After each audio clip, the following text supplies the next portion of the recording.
কসরের দূরত্ব কত? কসরের সুনির্দিষ্ট দূরত্ব আছে কিনা, মানে প্রশ্ন এটাই। ইমামদের মধ্যে বেশিরভাগ ইমামের মত, কেন বলছি পরে বলবো, এখানে সরাসরি কোনো হাদিস নেই, সরাসরি কোনো হাদিস নাই, মানে উল্লেখ নাই কোনো হাদিসে যে এতটুকু যেতে হবে, এইভাবে কোনো হাদিস উল্লেখ নাই। তবে সাহাবায়ে কেরামের মত আছে। ইবনে আব্বাস রাদিয়াল্লাহু বলেছেন, হে মক্কাবাসীরা, তোমরা মক্কা এবং আসমানের মধ্যে, মক্কা এবং আসমানের মধ্যে তোমরা কসর করিও না।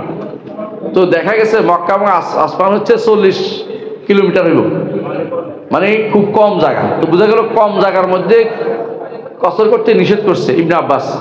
এই জন্য আমাদের শেখ বিন বাজ বলতেন যে 78 কিলোমিটার হলে সেখানে কসর করবে, এটা ওনার মত। কিন্তু আমাদের আরেক শেখ বলতেন যে যেখানে গেলে মানুষ মনে করে এটা সফর, নিজেও সফর করছে মনে করে এটাই সফর, এটা শুদ্ধ বেশি।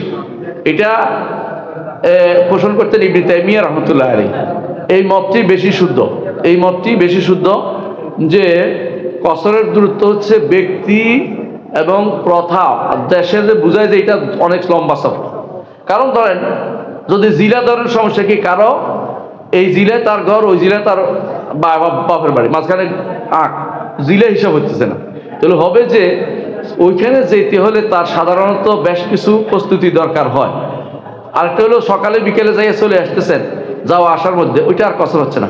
যেটা একটু প্রস্তুতির দরকার হয়, জিনিসপত্র নিয়ে যাবো আসবো, কিছু যাচ্ছি, এইটা এইখানে আপনার কসর হিসেবে ধরে নেবেন। এটা তো একটা কঠিন কাজ। এই জন্য ইমামদের শেখ বিন বাজ রাহমাতুল্লাহ আলাইহি বলেন যে এই জন্য তুমি 78 কিলোমিটারে ধরে নিবে যে কসর, এটা সময় দিয়ে দিচ্ছেন। কিন্তু 78 কিলো পুরো হওয়া জরুরি নয়। এর আগেও যদি কারো মনে হয় যে আমি অনেক সফর করছি, অনেকটা সফরের মতো এটা, তাহলে কি হবে, সফরের দূরত্ব বলে বিবেচিত হবে।